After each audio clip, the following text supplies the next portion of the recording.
I imagine at one time you were this brilliant little child. As we enter into adulthood, what was brilliant in childhood can actually get in the way of you living the life you want to live.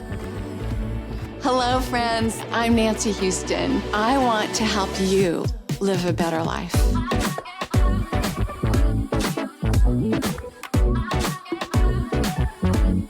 We're all emotional creatures who sometimes think. And so it's so important that we make this journey from our heads into the depths of our hearts.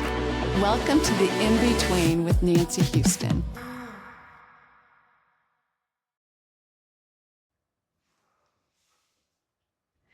When I was 9 years old, my dad decided that we were all going to go skiing and learn how to ski. So I loved a good adventure, and so we went up the mountain, we rented ski equipment, and we went out front of the lodge, and I remember trying to put the skis on. And I'm like, this seems so hard. These skis are so long. There's poles, there's gloves, there's hats, there's all this stuff. And you have to remember this was 60 years ago. And so the skis were super long, the poles were long. It was just a totally awkward experience. But then I caught this man coming down the mountain, and he skied down to our family, and it was our family doctor. And I had so much respect for this man. He was a World War II vet like my dad, but instead of filled with rage and depression and alcoholism, this man was a doctor, a beloved doctor in our community. And on the weekends, he was on the ski patrol. And so if somebody got hurt, he was there for them. But this man could ski with eloquence. So I remember working my way over to that bunny slope. Oh my gosh. But we had a rope tow. And so, I just kind of watched other people, and then I got on this rope tow, and before I'd gone 2 feet, I fell flat on my face, and then I did it again, and then I did it again, and then I did it again. And I just wanted to throw those skis down the hill. I wanted to lay in the snow and cry. But there's something that my dad had done right as a parent, and that was he had taught me to have grit. So many times as a parent myself, and as parents, when you ask a parent, well, what do you want for your kid? Well, I want my kids to be happy.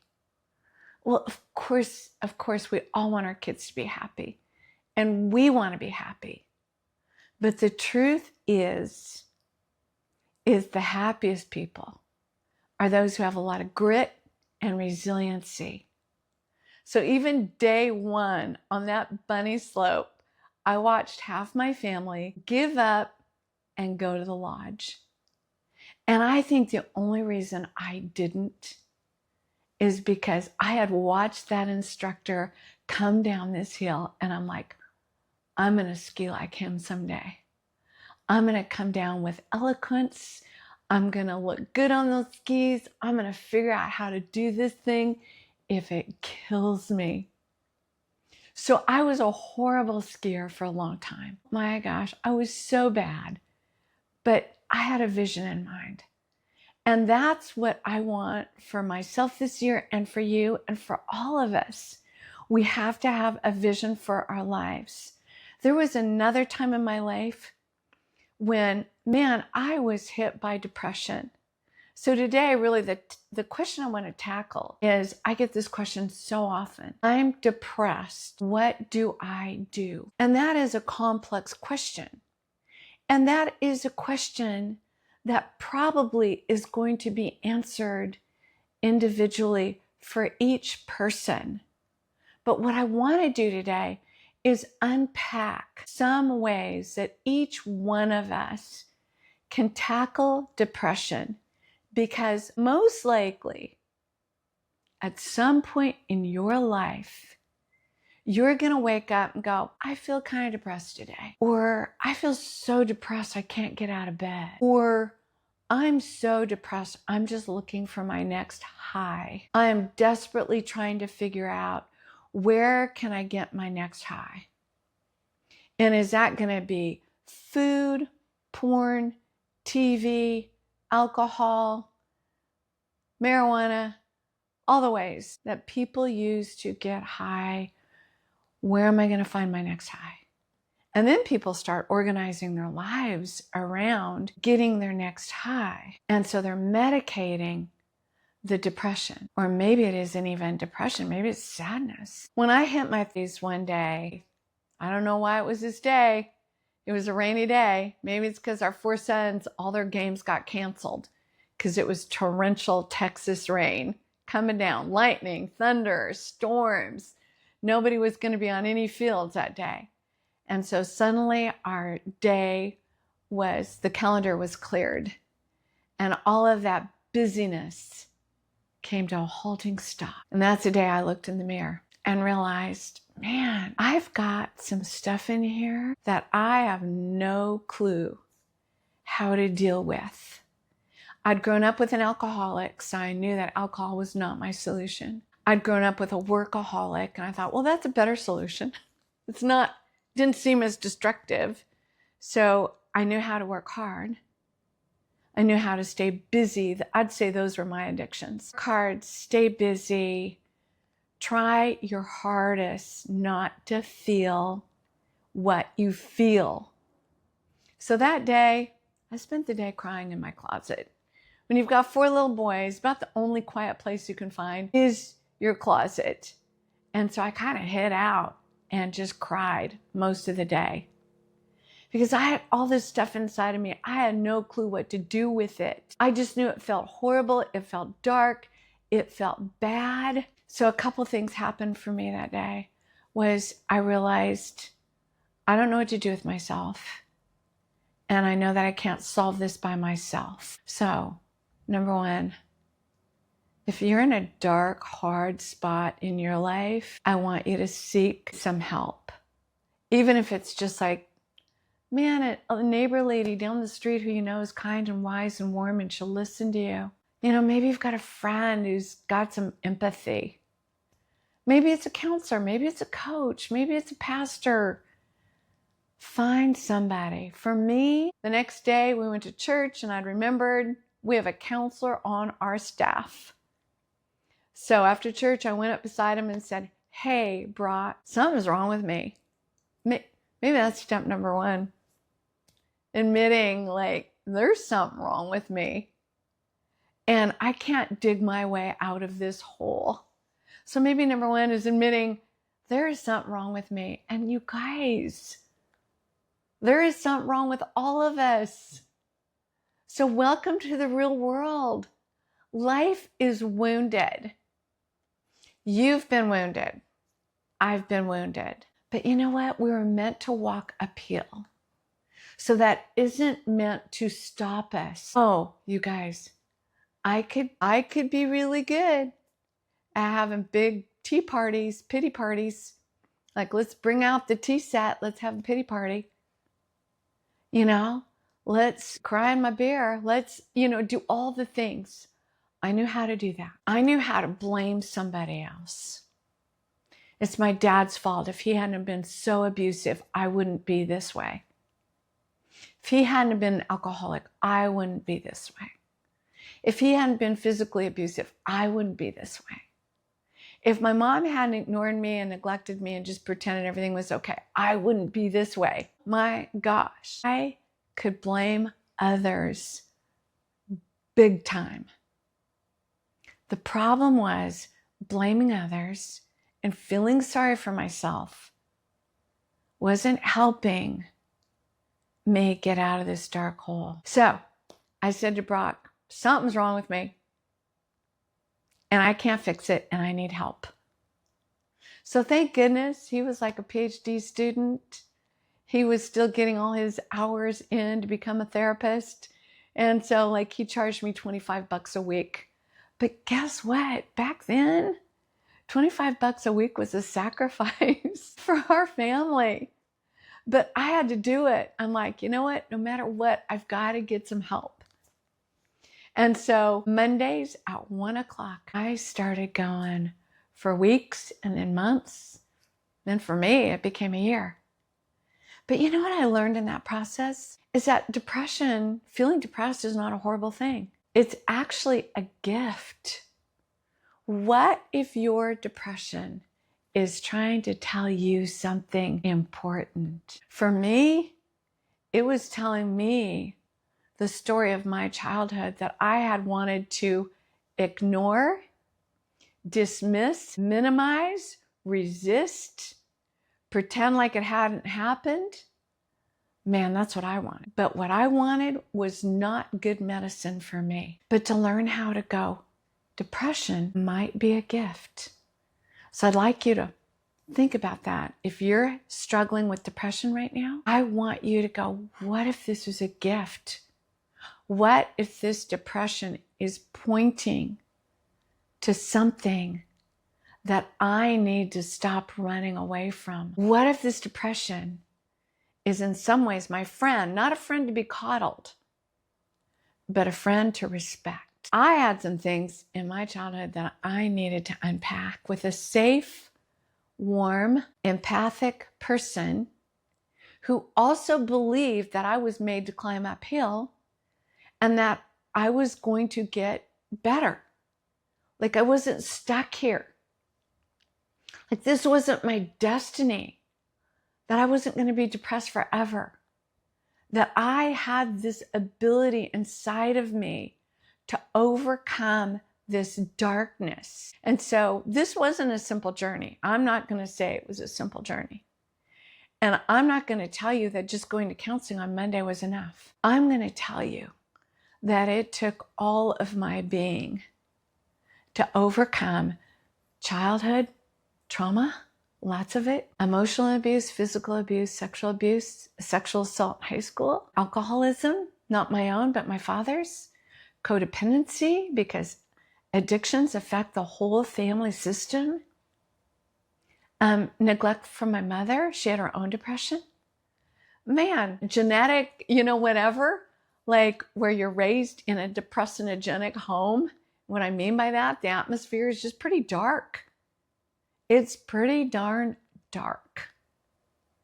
And that's the atmosphere I was raised in. Now, were there times where we had fun? Of course, like going skiing.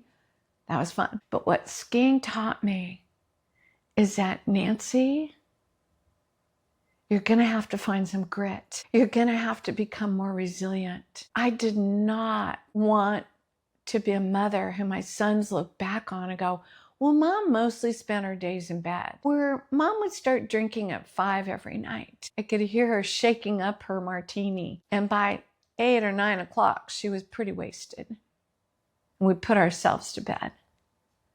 That is not what I wanted for my sons. And I know that's not what you want for your children either. And so if you're struggling with depression today, I just want to say, I made it out. Not that I don't have some sad days. Not that I don't have days of doubt and wondering, what am I doing? Not that sometimes the past doesn't call my name again, because it does. I just look at it differently now. Now I'm like, see you, okay. Is there something here I need to pay attention to? Is there some unfinished business that I need to face, unpack, deal with? Is there some ways where I've just gotten too busy and I'm ignoring my own soul? Are there ways where I'm just going and blowing and I'm not paying good enough attention to what's going on around me? Are there ways where I need to sit and be still and feed that spiritual part of me? Let God speak into my life. Let God speak into your life. Because I don't know. I don't think I could have made it out if it wasn't for God. I believe that we're all deeply spiritual. And now there's this amazing research by Dr. Lisa Miller, who is teaching us that we are all deeply spiritual. And if we tune into the spiritual parts of ourselves, we will have hope, we will have faith, and we will believe that there's a bigger picture here for your life and for my life. That all of us have a destiny, all of us have a purpose, and that even depression can serve a divine purpose. Listen, I've worked as a therapist for over 20 some years.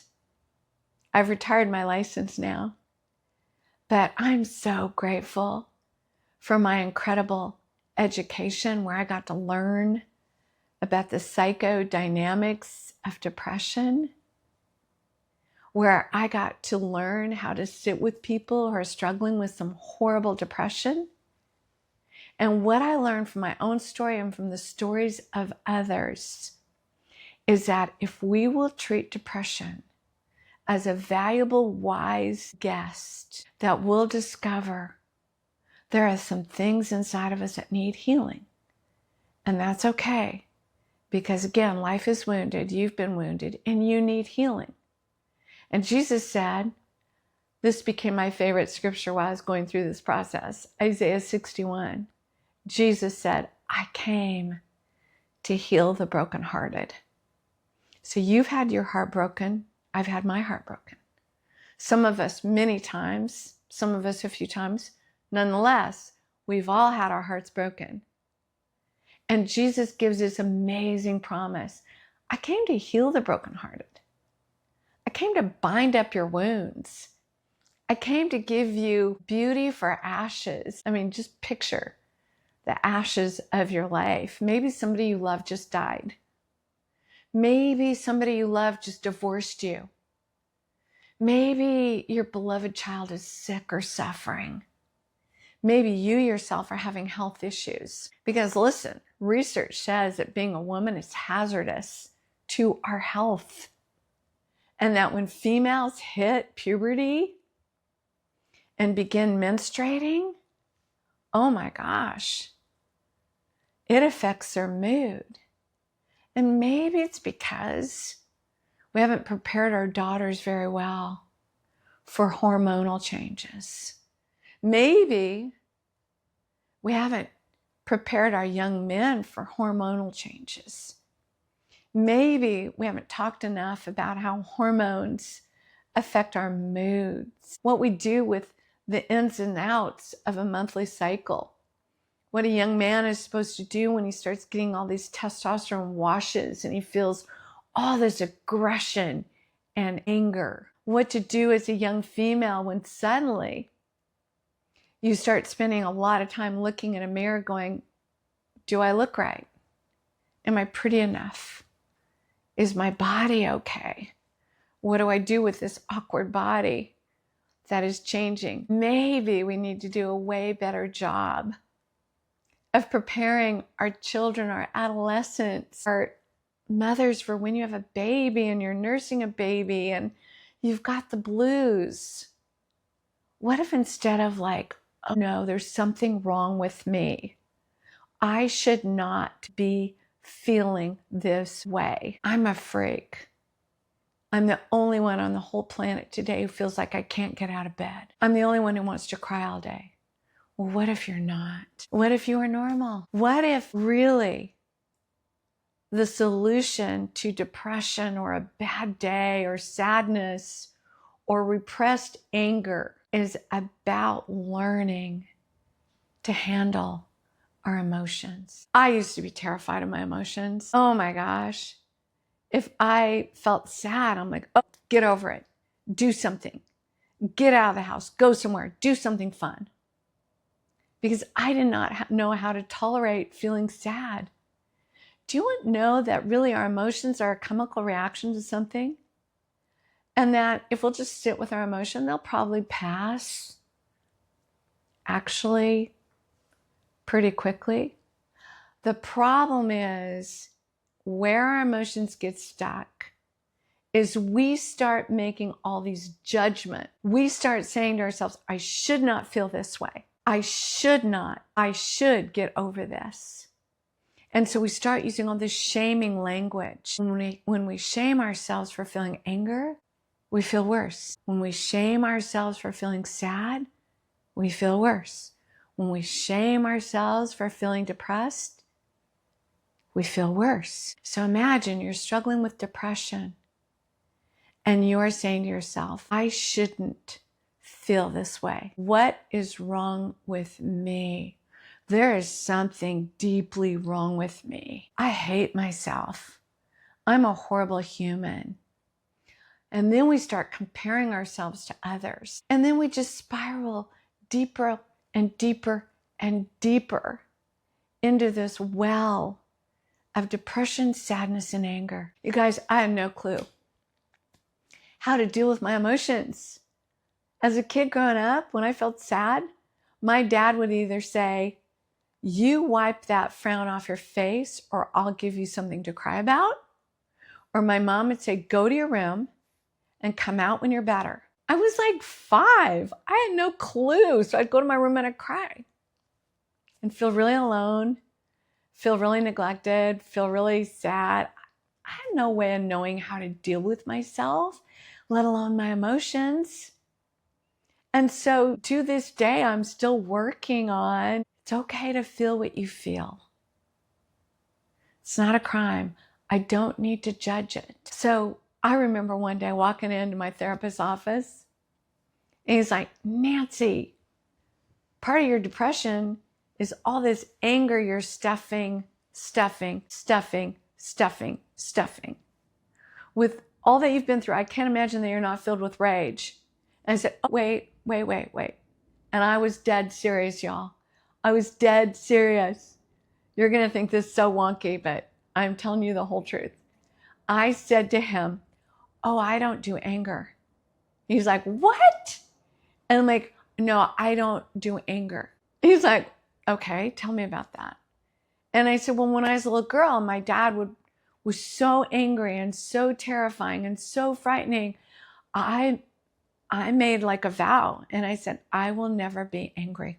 So I'm serious, I don't do anger. He's like, well, no wonder you're so darn depressed. Depression is anger turned inwards.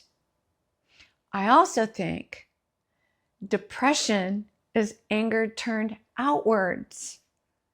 I had a friend last week tell me about, man, this man she loves.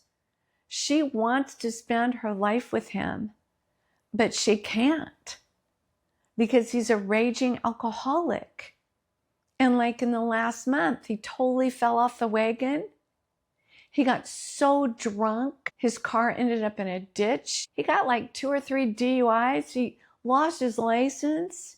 He had to spend all their money to go to rehab. I mean, thank God he went to rehab, but getting there was hell. He lost his health. He's going to lose his marriage because she's like, I can't keep doing this. And I'm like, hey, I get it.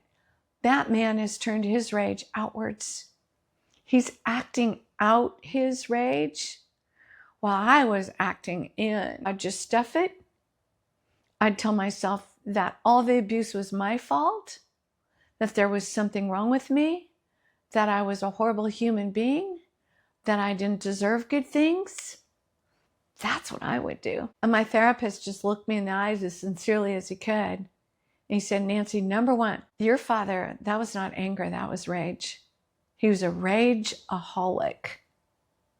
And no wonder you're terrified of rage. Look, well, that's a good point. He said, Nancy, anger is just a healthy, normal, human emotion. And we're going to need to work on you learning how to embrace anger. Because anger will help you. Anger is this beautiful action word. And so if you can learn how to just feel anger, I'm anger. It doesn't mean I need to go beat one of my children. It doesn't mean I need to go drive like a maniac. It doesn't mean I need to go down to the bar or the club and get drunk. It doesn't mean I need to have an affair. It doesn't mean I need to stuff it all down and tell myself what a horrible human being I am and hate myself. Anger doesn't mean any of those things. Anger is just a God-given emotion that I can sit with and I can go, I'm angry. And then I can maybe get out my journal and write what I'm angry about. Write it all down. That's what I do. I just write it all down, get it all up and out. And then maybe I might ask God, what's your perspective on this situation or this person or what happened? And then typically I can just let it go. I can just let it go. Like a ship sailing on the sea, you can just kind of like, bye, bon voyage, have a good trip. It served its purpose. And then it might mean, hey, I need to take some action. I need to go have this conversation with this person.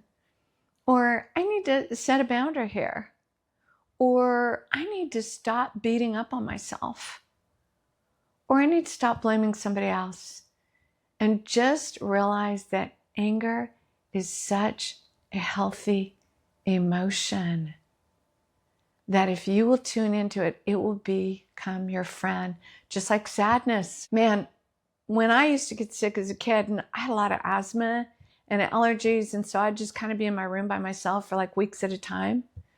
And sometimes I'd think I was going to die, because I couldn't breathe. And so I'd get pretty depressed during those times. And so as an adult, if I'd get sick, I'd just automatically get sad and then I'd get depressed. Well, I've learned how to redo that. Now I can go, oh, Nancy, your body doesn't feel good. What if you just rested? What if the world isn't coming to an end? What if feeling sick for a few days is maybe even good for you? What if it's okay? Take some time out. What if you rested? You might feel actually way more positive at the end of it. And you might have some new energy, and maybe you've had time to kind of think deeply about some things by being still. What if even feeling a few days of being sick isn't a bad thing? What if that too is a gift? When I learned that my emotions are neither bad nor good, that they are a gift, that changed my life. What if your emotions are neither bad nor good? What if they're simply a gift? And what if you were to learn to sit with this gift and go, hey, what if I got curious about you? Okay, I'm feeling depressed today. Let's get curious about that. What's going on with me? I'm sad about this. I'm not dealing with that. I've been running from this. Oh, I've been really harsh towards myself. Man, my inner judge, my inner critic right now is so cruel. Probably anybody would be depressed if they talked to themselves the way I've been talking to myself. So here's a few things I want you to do for this year. It's a new year. Let's kind of wipe the slate and let's start choosing life. It's so easy to choose death. And guys, we can choose death just by our words. Like, my life sucks. Instead of, oh my gosh, my life is a beautiful gift. Oh, I'm never going to succeed. Instead of like, every possibility is before me. It's all my mindset. So I know I've been going down this trail, but what if we were to return to that hill on that rope tow where I'm being pulled and falling on my face and my skis and poles are going a million directions. And I just want to lay there and cry. Except for I got this vision of this doctor who skied down the hill and I wanted to become like him. I want you to have a vision of what your life could be like if you were to choose life this year. And instead of saying, I should be happy, maybe saying, I should be gritty this year. I want to develop strength and resiliency. So darn it, I'm going to have to pick myself back up, put my skis back on, put my poles back around my wrists, put my gloves back on, and go try this rope tow again. Because if I'm going to get there, I'm going to have to learn how to do this first. So today you might be like I was 35 years ago, where I spent my day crying on the bathroom floor. And if that's where you're at, that's okay. That is okay. Embrace a day like that as a friend. But then the next day, get up, get dressed, and ask somebody for help. Get honest enough to say, I've hit my bottom. I can't fix myself. I know I need help. I don't even know what kind of help I need. You know what? I believe that when the student is ready, the teacher appears. And if you are ready to start living life differently, if you're ready to get out of bed, if you're ready, I believe that that is the beginning of the beginning. And when you start looking for help, help will come your way. When you're ready to climb out of what feels like a deep, dark hole, when you're ready, I believe that good things will come your way and you will start inching yourself up out of that well, not by yourself, but because you've had the courage to ask for help. Somebody's going to throw you a rope. And then somebody's going to send you a cup of cold water. And then somebody's going to send you, I don't know, like some spiritual food or something. And each day you're going to get better and better and better.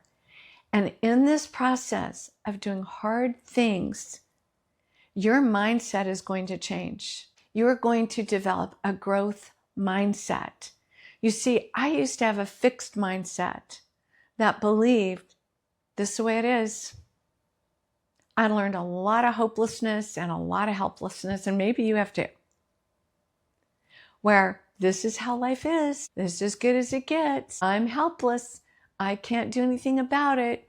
I'm waiting for people out there to change. Where growth mindset says, you know what? The change is inside of me. One of the most beautiful things that happened to me in this time, besides going to therapy, is amazing.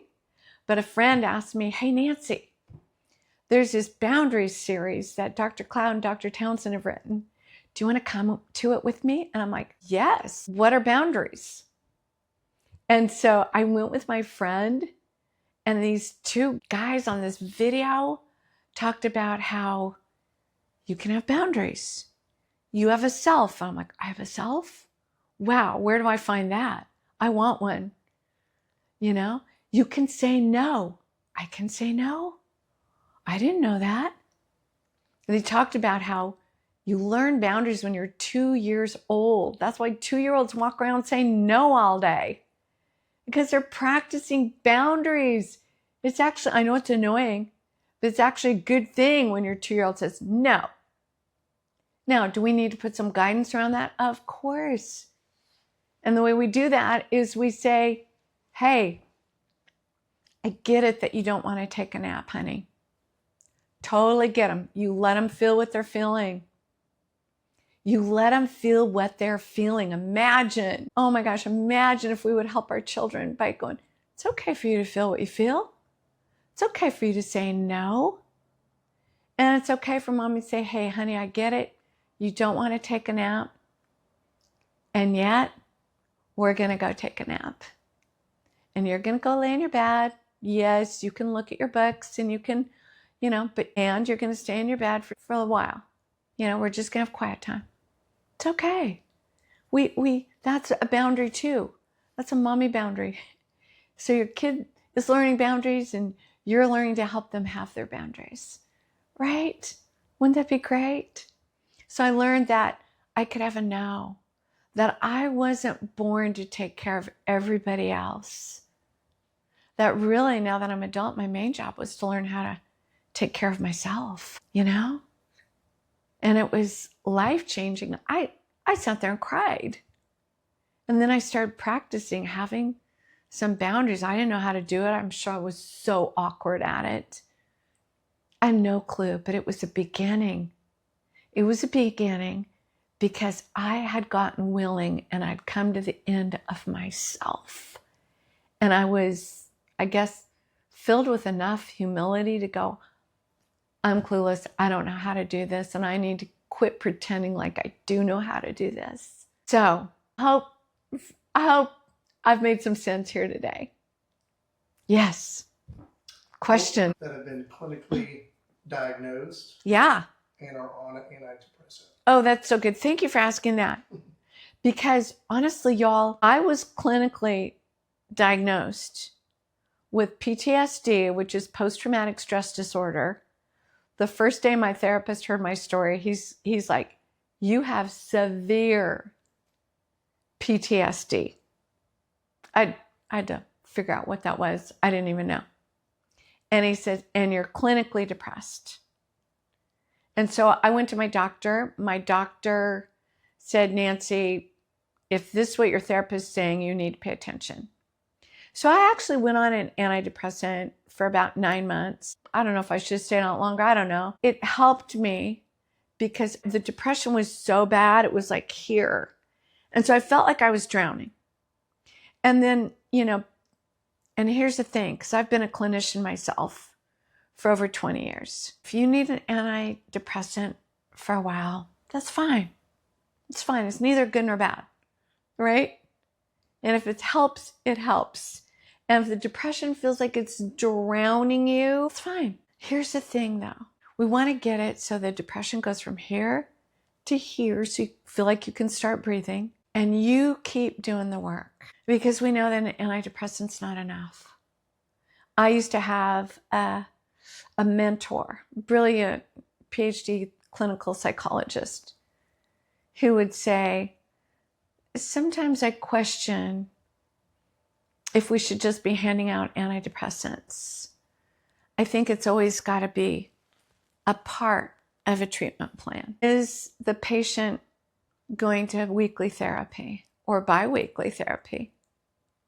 Are they in a group where they're getting support from others and learning that you aren't alone?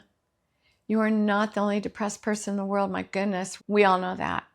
We're having a mental health crisis the last 4 years. And here's why. Dr. Murray Bowen, decades ago, predicted that depression and anxiety would rise because the more pandemics we have, which we've just been in a huge pandemic, the biggest of our lives, I believe, the biggest of my life, election years. We just came through another election cycle. Financial difficulties. Man, y'all, financially it's been hard on people, really hard on people. I have so many friends that are unemployed. I've got so many friends that are struggling financially. I mean, it hasn't been easy for my husband and I. It hasn't been easy for anybody I know, right? So those three dynamics, man, okay, pandemics, election years, financial difficulties, raise mental health issues exponentially. And so, I always say, do what you need to take care of you, but have a goal in mind. You are meant to heal. So don't get too hung up on diagnoses. Like I'm like, okay, I've got PTSD. Okay, I've got clinical depression. I'm not going to stay here. Because I watched my dad do that. He had horrible PTSD. But his solution was drinking, success, money. It's not a solution, y'all. Those are not solutions. Those are Band-Aids. Those are Band-Aids. Solutions are get the help you need, do the hard work. You are strong enough, do the hard work. Stay after it. Stay after it. I went to therapy for years for my PTSD. I've done EMDR for my PTSD. I'm kind of like, I just decided I'm going to do whatever it takes for me to become the healthiest human I can be. What's EMDR? Great question. Thank you. Hey, I've got my producer in the room with me today. Jonathan happens to also be my youngest son. I love it when you ask me questions because I can just say things, Yes. I've been in this field for so long. So EMDR is eye movement rapid desensitization. No, wait, I got that wrong. Eye movement desensitization. And then what it is, folks, is it starts this back and forth inside of your brain that helps you reprocess depression, reprocess traumatic events. So let's say you have a traumatic event and you've done your talk therapy around it. You've maybe done a group around it, like for me, okay? I had some sexual trauma. So I did a lot of talk therapy around it, super helpful. I did some sexual abuse recovery groups, helpful. I did whatever I needed to do there in those ways, but I still couldn't shake some of the memories. Like they still felt current, even though that happened, like let's say 20 years earlier. And now we have EMDR, where you can find a qualified EMDR therapist, and they will use this method to help your brain take it from your amygdala, which is your trauma response system. It's where you go into fight, flight, freeze, fold, or fawn. Okay, where you want to get in a fight. I'll fight you about this. I'm just going to fight about it. I'll go into flight. I'm going to run away from you because you are the fire-breathing dragon. And I'm not talking about the person who did this to you. I'm talking about when you get triggered. When your brain goes from here, where it's nice and calm, your brain's all connected and happy. It's your prefrontal cortex, your smart brain. It's firmly connected. And something triggers you and you go, woo. And now your brain's like a house on fire. You've gone to the midsection of your brain and you're in your amygdala. It's more complex than this, but in simple terms, it's like your brain has flipped its lid and now you're in a trauma response, or you're in fight, flight, freeze, fold, or fawn, okay? So you want to fight with somebody, you want to run, I just got to get away from you. Could be your best friend, somebody you love, but you're triggered.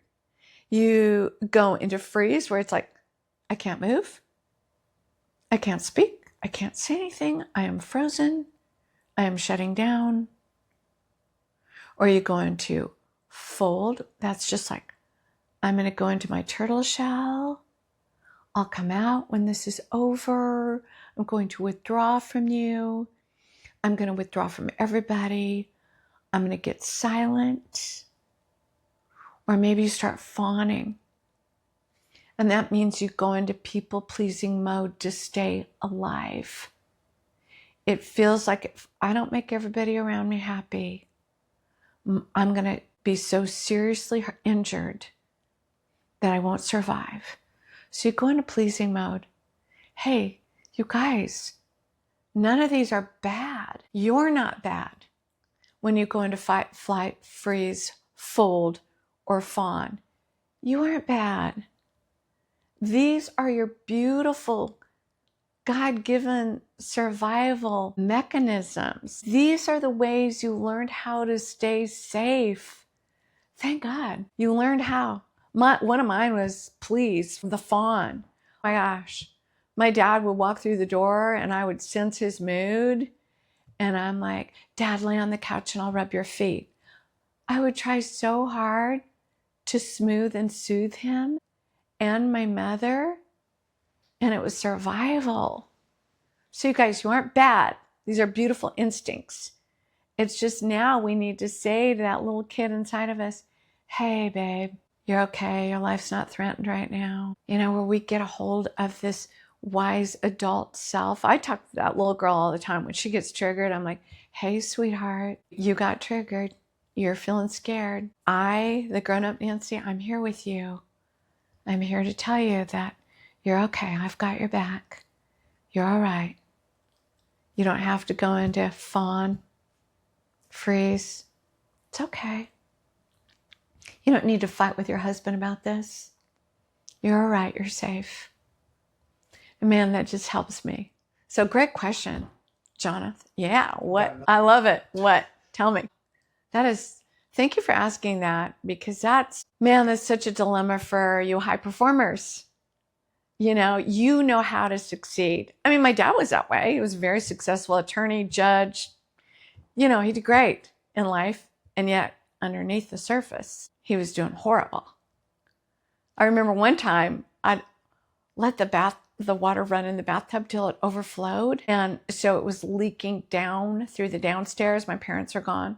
So I ran down the street and got one of my dad's friends. And he said, it'll be okay. And I said, no, you only know my dad socially. Because socially, everybody knew him as a successful man. But at home, he was a living nightmare. I love to work with high performers because I know that deep down, they've probably got some real wounds. And that's part of what's driven their success.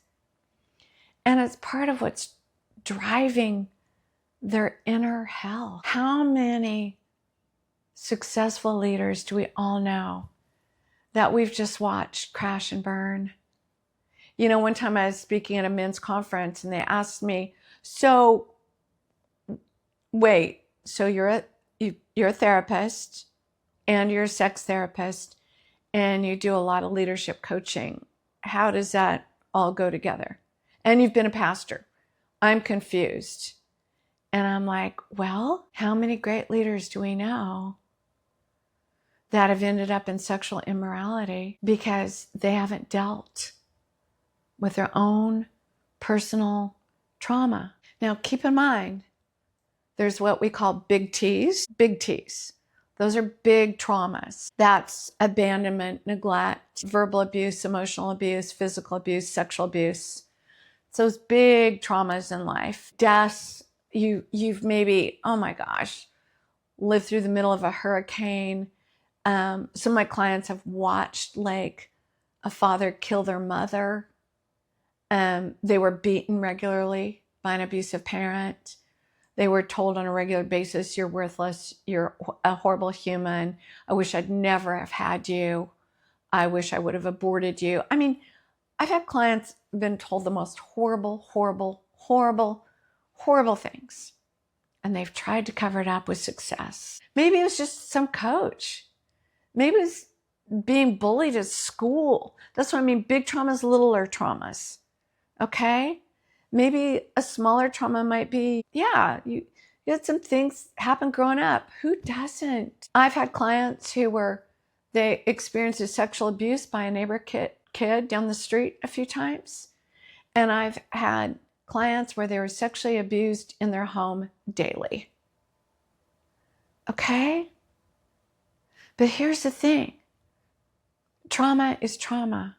I don't know if our brains can discern between big and little. I think oftentimes it's more the story we tell ourselves. So let's say you're a kid who's sexually abused by a kid down the street one time, okay?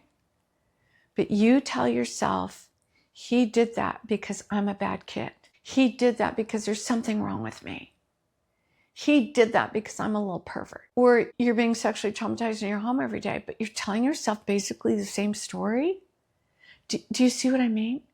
So it's affecting you psychologically, emotionally, maybe spiritually. God hates me or he wouldn't let this happen. Then it's affecting our insides all the same in very negative, destructive ways. And so this is why I'm such an advocate. Like, I do leadership groups every month.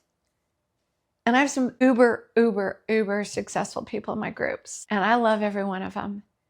And we tell our stories because I'm like, you've got to learn how to tell your story. Tell people the truth of what's happened to you. And stop being ashamed of yourself. You aren't bad. The ways you've coped aren't bad. They aren't bad. Maybe they just aren't helpful, right? And so I don't want this to be another year of coping. I want this to be a year for you of choosing healing, because healing's available to you, to me, to people who've had the worst traumas, to people who've had smaller traumas. We just got to normalize life is wounded, and because it is, we are all messy.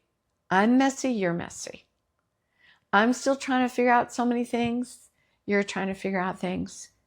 And as long as we keep trying to figure out things, I think we're on the right pathway. And we can celebrate that and be proud of ourselves. So that's a great question. Any other questions coming to mind? You know, just listening to this, it just makes me think that, you know, we all come from different perspectives, Totally. different realities, Yeah. different economic backgrounds. Yeah.